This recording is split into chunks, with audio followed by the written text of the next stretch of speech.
Page 1. The History of Money, by Jack Weatherford, 1997. In his most widely appealing book yet, cultural anthropologist Jack Weatherford traces our relationship with money from the time primitive man exchanged cowrie shells to the imminent arrival of the all-purpose electronic cash card.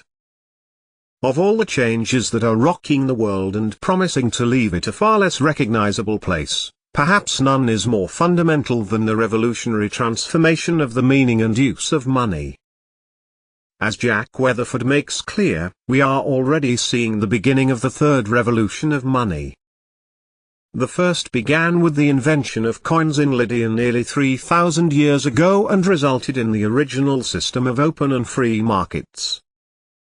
The second revolution occurred during the Italian Renaissance and eventually created the system of national banks and the paper money used for daily commerce.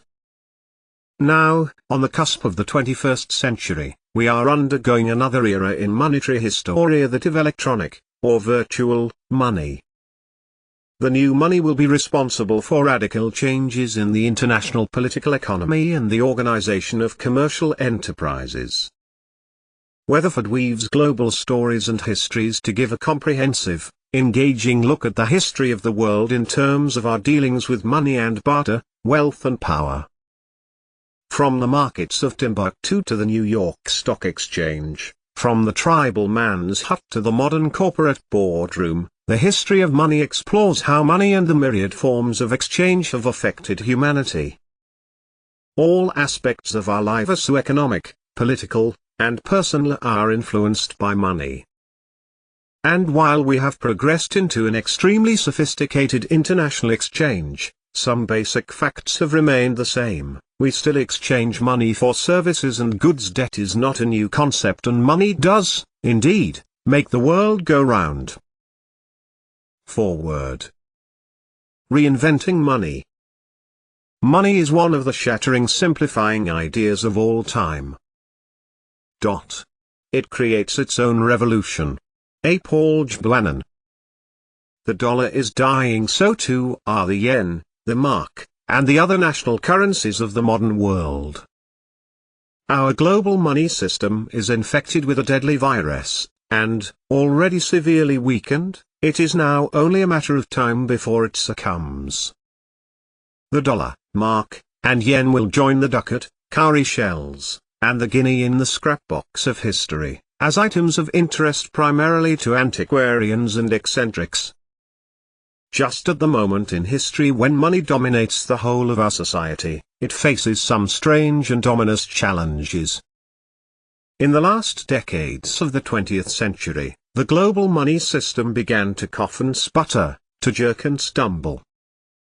The currencies of several weaker nations unexpectedly sickened and died in a paroxysm of inflation, while the exchange rates of the strongest and healthiest currencies wobbled and lunged uncontrollably one way and then another. After reigning as the world's major financial institutions since the Renaissance, banks teetered and fell under billion-dollar losses that seemed to occur inexplicably overnight. The United States continued to nurse a rising national debt, growing trade imbalances, episodic bouts of inflation, and a long-term decline in the value of the dollar. Despite rather awkward but extensive intervention at many levels, no government seems able to control its own currency, and new financial institutions now stretch across the globe in a network of interconnected businesses with a power never before known in history. Supposedly global agencies such as the International Monetary Fund, the United Nations, and the World Bank seem largely irrelevant to the finances of any but the weakest players already on the international dole. Despite the alarming monetary situation, the demise of the present monetary order will mark neither the end of commerce nor the death of money. Even as the old system staggers hesitantly into its grave, we can discern the new system rising on the horizon to replace it. We can see a flickering image of the new system in the soft glow of the computer screen, and we can smell its acrid scent among the electric cables on the floor of any international currency exchange. We can hear it in the electronic whir of encoded chips on plastic cards passing through the electronic readers that are already replacing the old cash registers. In the realms of cyberspace, money is now being reinvented as a free-floating force that can appear instantaneously anywhere in the world in any amount. No longer tethered to the fortunes of one government or a single country, the new money is emerging in a large variety of new forms. The new money is raw power. The new technology is already changing the way we earn and use money, and it will create a whole new class system of rich and poor. The new money system will transform the way we distribute goods and the way we finance civic life. It will rearrange the political map of the world and create whole new local and global entities that are difficult to imagine today. The newly emerging system will change the very meaning of money. The present revolutionary change in the nature and uses of money constitutes the third great mutation in money. The first generation began with the invention of coins in Lydia nearly 3,000 years ago and resulted in the first system of open and free markets. The invention and dissemination of coins and the accompanying market created a whole new cultural system of the classical civilizations of the Mediterranean. The new monetary and market system ultimately spread around the world and gradually destroyed the great tributary empires of history. The second generation of money dominated from the beginning of the Renaissance through the Industrial Revolution, and it resulted in the creation of the modern world capitalist system. It originated in the banks of Italy, and it eventually created the system of national banks and the paper money that they issued for use in daily commerce.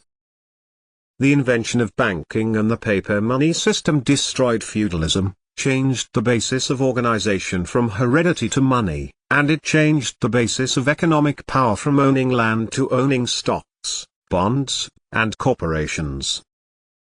Each of the two initial types of money created its own unique culture that differed markedly from all earlier ones. Now, at the opening of the 21st century, the world is entering the third stage of its monetary history, the era of electronic money and the virtual economy. The rise of electronic money will produce changes in society as radical and far-reaching as the two earlier monetary revolutions caused in their own eras. The new money will make sweeping changes in the political systems, in the organization of commercial enterprises, and in the nature of class organization.